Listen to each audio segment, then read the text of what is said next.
Gnocchi and Kopytka are two types of potato dumplings that share similar base ingredients, but they differ in texture, shape, preparation, and how they're served.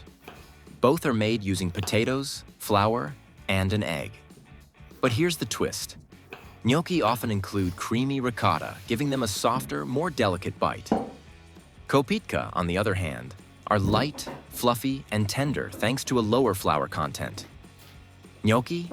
They're denser, a bit more doughy, and heavier due to the extra flour.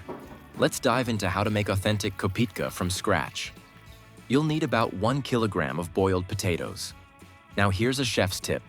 For the smoothest texture, run the still warm potatoes through a potato ricer or a meat grinder. Warm potatoes are much easier to process. Cold ones straight from the fridge turn stiff and hard to mash. Once mashed, let the potatoes cool slightly, then divide the mound into 4 equal parts. Take 1/4 out and fill that empty space with all-purpose flour. Just enough to even it out with the rest of the potato mass. This is an old-school trick from the days before kitchen scales. Our grandmas used to eyeball it, and they nailed it every time. Next, add a tablespoon of potato starch and crack 1 medium egg into the center. Don't forget a level teaspoon of salt. Knead the dough until smooth and lump-free, but don't overdo it.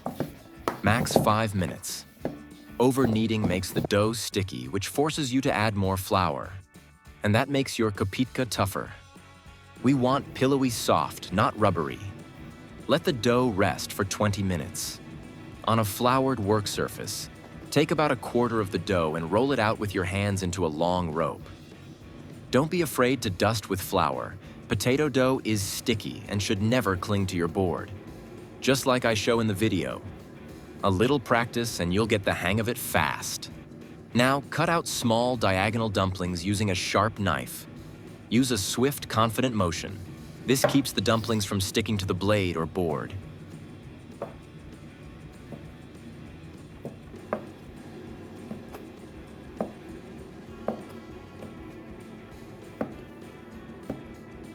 Bring a large pot of water to a boil. Add salt and a splash of oil. The oil helps keep the dumplings from sticking together while cooking or cooling. Drop the floured Kopytka into hot water, then gently stir right away to prevent them from sticking. Important, the water should be hot but not at a rolling boil. Otherwise, the Kopytka can fall apart.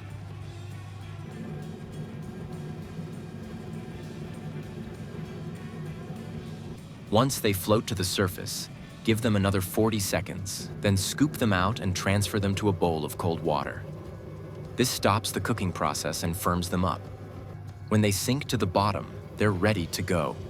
Move them to a serving dish or plate. And there you have it. Freshly made Kopytka, ready to eat. You can serve them in all sorts of ways. With a meat stew, a dollop of sour cream or yogurt, or as a side dish.